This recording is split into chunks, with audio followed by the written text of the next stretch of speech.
விதவிதமா குழம்பு வைக்கிறதுக்கு இனிமேல் கடையில போய் குழம்பு மிளகாய் பொடி வாங்க அவசியமே இல்லைங்க. இந்த ஒரே ஒரு பொடி மட்டும் போதும். நீங்க வீட்டுல அரைச்சு வச்சிட்டீங்கன்னா உங்க வீட்டுல உள்ள ஒட்டுமொத்த சைவ அசைவ சமையலுக்கும் ஒரு ஏற்ற பொடினே சொல்லலாம். சோ இந்த வீட்டு குழம்பு மிளகாய் பொடி பாத்தீங்கன்னா ஈஸியாவே அரைச்சிடலாம். அதே டைம் நீங்க 100க்கு மேற்பட்ட சைவ அசைவ சமையலுக்கு செம்ம விதவிதமா செஞ்சு அசத்தக்கூடிய இந்த பொடியை தாங்க இன்னைக்கு நான் செஞ்சு காமிக்க போறேன். சோ வாங்க எப்படி செய்யலாம்னு பார்க்கலாம். இந்த மிளகாய் பொடி பாருங்க ரொம்பவே சூப்பரா இருக்கும். நம்ம தனித்தனியா இல்லாம எல்லாத்தையும் சேர்த்தாப்புல தான் நம்ம அரைக்க போறோம். நீங்க தனியா மிளகாய் பொடி, தனியா மல்லி பொடி, ஒவ்வொரு மட்டன் மசாலா, சிக்கன் மசாலா இப்படிலாம் வாங்காம இதை நம்ம செய்யறத பார்த்துடலாம். இதுக்கு பாத்தீங்கன்னா நான் 1 கிலோ மிளகாய் எடுத்திருக்கேன். நீங்க பாத்தீங்கன்னா 1 கிலோன்னா 1.5 கிலோ கூட நீங்க எடுத்துக்கலாம். இதுல 1 கிலோ மல்லி எடுத்துக்கலாம். ஸோ 1 கிலோ மிளகாய்க்கும் 1 கிலோ மல்லிக்கும் நான் சொல்ற அளவுகளை நீங்க ரெடியா எடுத்துக்கலாம்.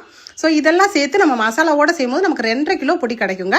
இப்போ நல்லா மிளகாயை வெயில காய வச்சிடலாம். நல்லா கூட்டி தரையில காய வச்சாலும் சரி, இல்லை இந்த மாதிரி ஒரு பேப்பர் போட்டு அதில் நீங்க காய வச்சிருங்க. நல்லா முருகலா அப்படி உடைச்சா உதிரணும், அந்த அளவுக்கு காயணும். இப்போ மல்லியை நம்ம இந்த மாதிரி காய வச்சிடலாம். இப்போ வாங்க இந்த டேஸ்டான வீட்டு குழம்பு மிளகாய் தூள் அரைக்க என்னென்ன மசாலா பொருட்கள் சேர்க்கலான்றத பார்த்துடலாம். இதுல பாத்தீங்கன்னா ஒரு 200 கிராம் துவரம் பருப்பு எடுத்துக்கலாம். 200 கிராம் துவரம் பருப்பு எதனால போடுறோம் அப்படின்னா திக்னஸ்க்காக. இதுல பாத்தீங்கன்னா ஒரு 100 கிராம் கடலை பருப்பு சேர்த்துக்கலாம். கடலை பருப்பு அதிகமா போட்டீங்கன்னா குழம்பு அடி பிடிக்கும், அதனால கம்மியா போட்டுக்கலாம். இதுல சோம்பு எடுத்துக்கலாம். சோம்பு ஒரு 100 கிராம் அளவு எடுத்துக்கலாம். நான் சொல்ற அளவுகள் 1 கிலோ மிளகாய், 1 கிலோ மல்லிக்கு சொல்றேன். அடுத்தது ஜீரகம் ஒரு 100 கிராம் அளவுக்கு எடுத்துக்கலாம். அடுத்தது குறுமிளகு, அதாவது மிளகு ஒரு 50 கிராம் அளவுக்கு போதுமானதா இருக்கும். அதுக்கப்புறம் அரிசி ஒரு 200 கிராம் அளவுக்கு வீட்டுல சாப்பாட்டு அரிசி சேர்த்துக்கங்க, ரேஷன் அரிசி சேர்க்காதீங்க. சோ இதெல்லாம் பொரிச்சு நம்ம சேர்க்க போறோம். அடுத்து விரலி மஞ்சள் ஒரு 100 கிராம் அளவுக்கு சேர்த்துக்கலாம். சில பேர் மஞ்சள் அதிகமா சேர்ப்பீங்க, சில பேர் கம்மியா சேர்ப்பீங்க. அது நம்ம குழம்போட அளவுகள்ல கூட்டிக்கலாம், குறைச்சிக்கலாம். அடுத்தது காய்ந்த கருவேப்பிலை இருந்தா நீங்க வச்சுக்கோங்க. இப்ப ஒன்னொன்னா நம்ம பொரிச்சு எடுப்போம். இப்ப இதை வறுக்க போறோம். இப்போ முதல்ல 200 கிராம் துவரம் பருப்பு நம்ம வறுத்து இதுல ஒரு பிளேட்ல இந்த மாதிரி கொட்டி வச்சிருங்க. அடுத்து 100 கிராம் கடலை பருப்பு சேர்த்துக்கிறோம். கடலை பருப்பு, துவரம் பருப்பு இது ரெண்டும் போடும்போது குழம்போட அளவு திக்னஸும் அதிகமா இருக்கும், அதே டைம் டேஸ்டும் அதிகமா இருக்கும். அடுத்ததாவது 100 கிராம் சீரகம் எடுத்துக்கலாம். இந்த சீரகத்தை நல்லா இந்த மாதிரி டீப்பா ஃப்ரை பண்ணுங்க. இந்த மாதிரி வறுத்து நம்ம மசாலா பொடி அரைக்கிறது மூலியமா கெட்டு போகாதுங்க, அப்படியே இருக்கும். நல்லா கெட்டு போகாம ஒரு 6 மாசம் வரைக்கும் யூஸ் பண்ணலாம். அடுத்து சோம்பு சேர்த்துக்கலாம். இதை பெருஞ்சீரகம்னு சொல்லுவாங்க. இந்த சோம்பு ஒரு 100 கிராம் அளவுக்கு அளந்து இதுல சேர்த்திருக்கோம். இதையும் நல்லா வறுத்துருங்க. வறுக்கும் போதே செம்ம மணமா இருக்குங்க, அவ்வளோ ஒரு மணமா இருக்கும். அடுத்து குறுமிளகு, இது ஒரு 50 கிராம் அளவுக்கு எடுத்திருக்கோம்.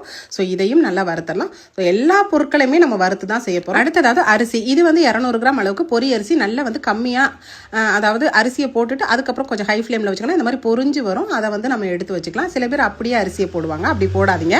குழம்பு மாவா இருக்கும். அடுத்ததாவது இந்த கருவேப்பிலையும் டீப்பா ஃப்ரை பண்ணி இதுல சேர்த்துக்கலாம். அவ்வளோதாங்க நம்ம சேர்க்கக்கூடிய பொருட்கள். பாருங்க ரொம்பவே பெர்ஃபெக்டான அளவுல நான் சொல்லியிருக்கேன். ரொம்ப டேஸ்டா இருக்கும். அடுத்து 100 கிராம் விரலி மஞ்சளை 1-2 அம்மியில தட்டி இந்த மாதிரி சேர்த்துக்கங்க. இது எல்லாத்தையும் நம்ம மல்லியோட சேர்த்து நம்ம காய வச்சு அரைக்கலாம். ஸோ இது மட்டும் தாங்க நான் சேர்ப்பேன். இது பார்த்தீங்கன்னா எங்கள் ஊர் செட்டிநாடுகளில் ரொம்பவே ஸ்பெஷலாக வீட்டு குழம்பு மிளகாய் தூளுக்கு இந்த மாதிரி தான் அரைப்பாங்க. ஆனால் இதில் சில பேர் கேட்பீங்க பெருங்காயம் போடலை, வெந்தயம் போடலை அப்படின்னு. அதுக்கான விவரத்தையும் நான் சொல்கிறேன். பெருங்காயம், வெந்தயம் இதெல்லாம் சில குழம்புகளுக்கு தான் சேர்க்க முடியும். இது ஒட்டு மொத்தமாக நம்ம அரைச்சி வச்சிருக்கோம். பெருங்காயம் சாம்பார் தூளுக்கு நீங்கள் சேர்த்துக்கலாம். அடுத்து வெந்தயம் புளி குழம்புக்கு சேர்த்துக்கலாம். இது ரெண்டத்தையும் எல்லா குழம்புக்கும் சேர்க்க முடியாது. ஸோ ஒட்டுமொத்த வீட்டு குழம்பு மிளகாய் பொடியா இதை நீங்கள் அரைச்சி வச்சிட்டீங்கன்னா தாளிப்பு சேர்க்கும் போது உங்களுக்கு தேவையான பொருட்கள் நீங்கள் சேர்த்துக்கலாங்க. இதுல பாருங்க இப்ப மல்லியும் நல்லா காஞ்சிருச்சு. இதுல நம்ம வறுத்து வச்சிருக்க அந்த பொரியரிசி, மிளகு, ஜீரகம் இது எல்லாத்தையுமே இதுல சேர்க்க போறோம். அந்த மளிகை பொருட்களை இதையும் சேர்த்துட்டு இதோட இன்னும் கொஞ்சம் நேரம் நான் காய வைக்க போறேன். நல்லா காஞ்சிருச்சு பாருங்க. வெயில சுள்ளுன்னு நல்லா வெயில காஞ்சதுக்கு அப்புறம் இதை ரைஸ் மில்ல கொடுத்து நம்ம அரைச்சிக்கலாம். எல்லாத்தையும் ஒன்னா தாங்க அரைக்க போறேன். மொத்தத்துக்கு எனக்கு 2.5 கிலோ அளவுக்கு மிளகாய் பொடி கிடைச்சது.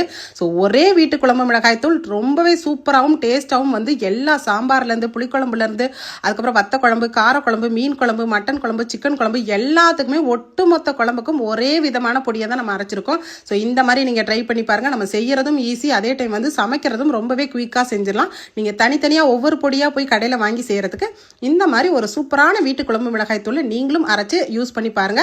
இதோட டேஸ்ட் எப்படி இருக்குன்றத பார்த்துட்டு உங்களோட கருத்துக்களை என்னோட ஷேர் பண்ண மறந்துடாதீங்க. அவ்வளோதாங்க, நல்லா நைஸா அரைச்சு கொடுத்துட்டாங்க. இதை நல்லா எப்பயுமே ரைஸ் மில்ல நம்ம ஆற வச்சு தான் எடுத்துட்டு வரணும். ஏன்னா மிஷின் ஹீட்டா இருக்கும். அப்போ பொடி கருத்து. நான் அரைச்ச வீட்டு குழம்பு மிளகாய் பொடி பார்த்தீங்கன்னா 2.5 கிலோக்கு மேலே தான் எனக்கு கிடைச்சது, அதிகமாக தான் கிடைச்சது. ஸோ நம்ம சேர்த்துருக்க அந்த மசாலா பொருட்கள் எல்லாம் சேர்த்து கிட்டத்தட்ட 3 கிலோ கிட்டையே வந்துருச்சு எனக்கு. இது எனக்கு ஒரு 6 மாசம் வரைக்கும் அப்படியே இருக்குங்க, கொஞ்சம் கூட கெட்டே போகாது. ஸோ எப்படி அரைச்சாலும் வீட்டு குழம்பு மிளகாய் பொடி நல்லாவே வரமாட்டேதுன்னு சொல்லக்கூடிய உங்க ஃப்ரெண்ட்ஸ் அண்ட் ஃபேமிலி ரிலேட்டிவ்ஸ்க்கு இந்த பயனுள்ள வீடியோவை நீங்க சேவ் பண்ணிட்டு நிறைய ஷேர் பண்ணிக்கோங்க. ஸோ நான் இன்னைக்கு செஞ்சு காமிச்சிருக்க 100 விதமான சைவ அசைவ சமையலுக்கும் ஒட்டுமொத்தமா செய்யக்கூடிய ஒரே வீட்டு குழம்பு மிளகாய் தூள் வீடியோ பிடிச்சிருந்தா நம்ம வீடியோக்கு மறந்துடாம லைக் போட்டு நிறைய ஷேர் பண்ணிக்கோங்க. தேங்க்யூ. தேங்க்ஸ் ஃபார் வாட்சிங்.